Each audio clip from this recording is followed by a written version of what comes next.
puisqu'il est question de rythme, comment on va donner le rythme?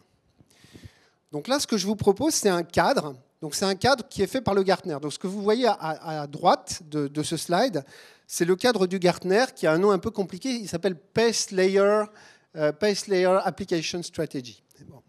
Pace, ça veut dire rythme. Donc le principe de ce cadre-là, c'est de vous permettre de mapper vos systèmes d'information existants et de mapper vos systèmes d'information futurs par rapport à ce cadre. Et donc, à partir de là, de pouvoir dire ce que vous voulez faire dans les prochaines années, comment vous voulez faire évoluer tout ça. Le cadre, il est constitué de 3 parties. Donc la partie base du cadre, ça correspond aux choses que vous devez faire, bon, qui sont standards, que toutes les entreprises doivent faire. Alors par exemple, c'est les commandes, les factures. On ne va pas forcément se différencier là-dessus, mais on doit le faire. La deuxième niveau deuxième étage de la fusée, ils appellent ça le système de différenciation. Donc là, c'est des choses sur lesquelles vous allez vouloir sciemment vous différencier. Peut-être que vous allez vouloir livrer plus vite que les autres ou livrer à un autre endroit. Donc dans vos façons de travailler, vous allez vouloir sortir du standard pour vous apporter un avantage concurrentiel. Donc ça, ce sont les systèmes de différenciation. Et puis le troisième étage, ce sont les systèmes d'innovation. Donc là, on va faire quelque chose de complètement différent des autres. On va créer la rupture. Alors ça, c'est le cadre du Gartner. Maintenant, ce cadre du Gartner, ce qu'on a fait chez Business et Décisions, c'est qu'on a travaillé pour se dire qu'est-ce que ça veut dire dans le contexte de la business intelligence. C'est quoi le système of record, par exemple? C'est quoi le système que tout le monde doit avoir? Ben ça, c'est la plateforme de business intelligence. Cette plateforme de business intelligence, je pense que beaucoup de monde dans la salle l'a déjà. Mais cette plateforme, elle commence à avoir un coût significatif, donc il faut travailler sur les coûts de possession.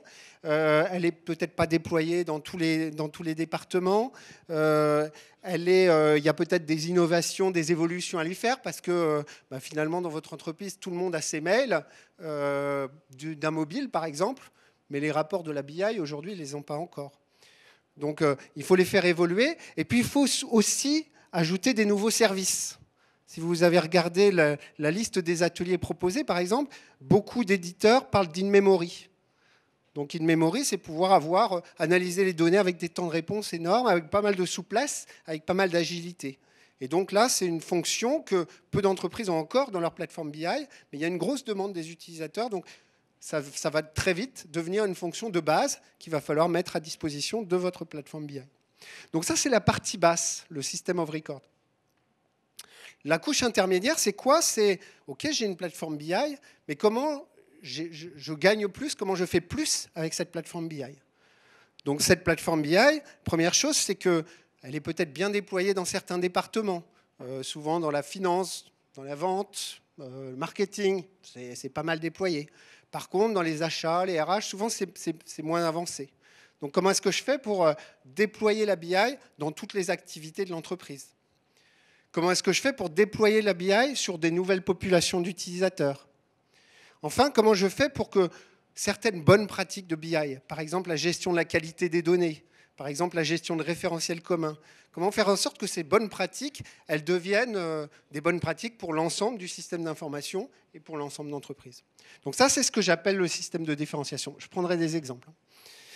Et puis la dernière chose, et je développerai un petit peu plus cette partie-là dans la suite de la présentation, c'est le système d'innovation.